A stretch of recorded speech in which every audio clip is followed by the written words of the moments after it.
We are going to turn away from the conflict in the Middle East now to a lifestyle story that our team spotted earlier today on the BBC News website, and it perked a little bit of interest. It centres around an often idealised view of the female body shape. In Africa, traditionally to be plus size or overweight was perceived as a sign of wealth and success. But that image appears to be changing. A drive to shed the pounds and be thinner is taking hold. Kenya, for example, is seeing a rise in popularity in weight loss drugs and also surgical procedures. Influencers appear to be at the front of this lifestyle change. So how big of a trend is this skinny vibe across Africa? Let's discuss this a little bit further. We've got Connie Alwach, who is a fashion editor in Kenya, and we've also got Bola, who is a creative fashion director and health coach. And Bola, you spend your time a little bit between London and Nigeria, so you've got a range of perspective as well. So both of you, first of all, how have perceptions of body shape changed in your respective places? Shall I go first? Thank you so much for having me. My name is Bola. I think the changes that I have found have actually stemmed from me. First of all, a few years ago, I had to lose weight. This is 7 years ago, back in the days of apple cider vinegar, when this trend started to take off. It's literally hit women across Nigeria and Africa in general. And I think that's when people started thinking, maybe I might look better. Maybe it's better for me to be slimmer. However, back then it was difficult because it meant changes and oftentimes even us betraying the foods that we loved. So yes, it is big. So when you say you felt you had to lose weight, what prompted that in your mind?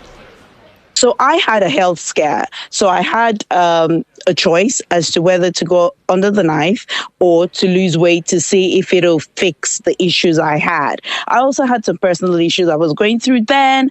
And so I just thought, you know what, I'm going to try to lose weight. But this was 7 years ago when we had little information about losing weight. All we knew then was that Instagram was taking off. People were looking really cool. And some people were just appearing slim overnight. So we were all like taking apple cider vinegar and doing all these strange things. But what's the apple cider vinegar thing? I've not actually heard about this.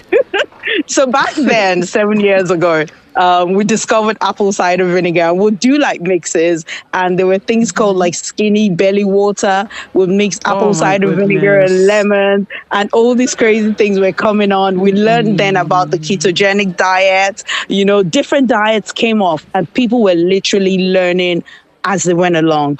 And that's how we did it. And I literally lost weight from a size 16 to a size 8 in 3 months. And very briefly, I did it based on food. And very briefly, because there's so much I want to talk about, but how did you feel for doing that?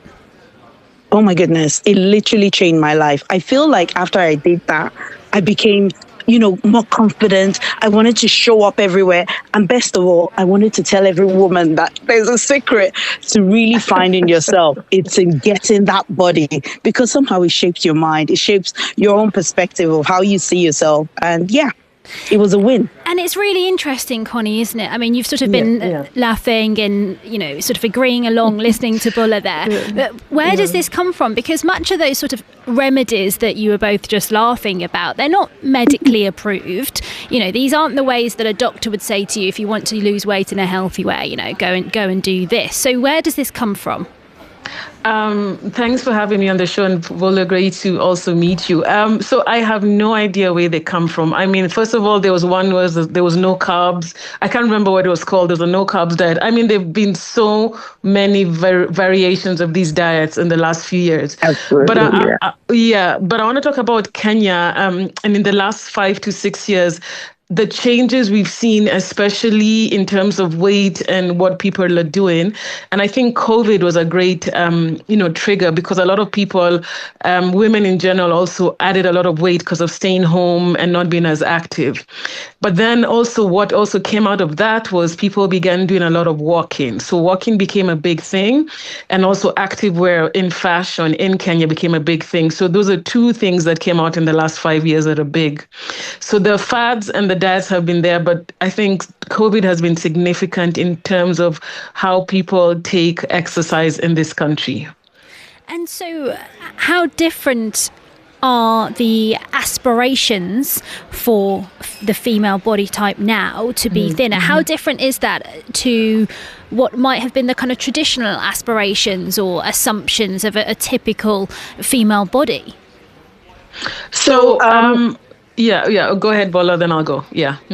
Okay, so I love how you spoke about Kenya. I wanted to speak a little bit about Nigeria because Nigerian women are very, very savvy, very well traveled, very educated, and very, very visual. So they see things that are happening on the world scale and they want to participate, but they want to participate on their own terms. So I think, it formed part of it, as well as an awareness of our health as well.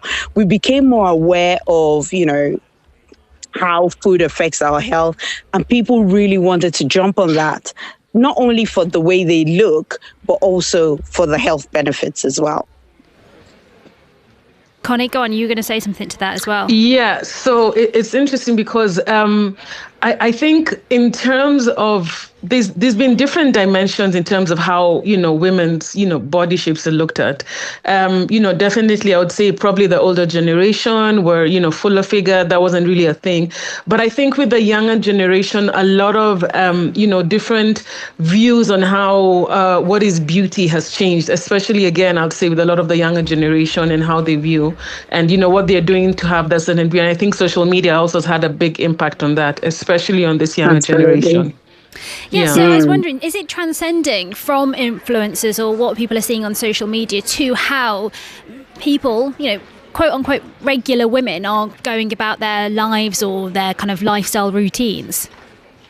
Well, I think if I look at it from my own perspective, I remember when I was very young, I remember saying to my mom that, Mom, you need to lose weight. And my mom told me right off, like, this is how an African woman is supposed to look. She literally cut me down. I was like, I'm never going to do that again. But one thing that Connie said that I totally agree with is that social media has played a big role. However, people are also more accommodating of different body shapes now because of social media. People understand that you shouldn't be body shaming, but people are choosing that, you know what, I want to look like her. In fact, you see people launching their businesses based on their body shape. And you're like almost confused that, are you selling the product or are you selling the body? People kind of like link being liked, being viewed, being seen as smart somehow with how you show up.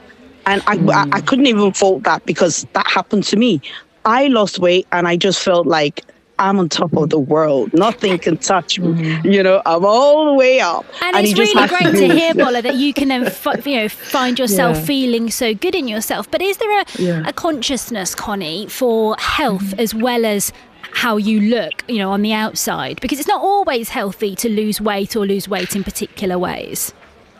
I think I believe it begins on the inside of a woman or a person, whether man or woman. How do you view yourself? How do you feel? I believe it stems from the inside and then exudes to the outside. Because if you're comfortable or you're like, okay, this is how I feel about myself and what I need to work on. If you have a healthy relationship with yourself as a person, then I think the rest follows after. But I think the relationship with yourself is extremely important, a healthy relationship. And Bola, is that something you feel you have?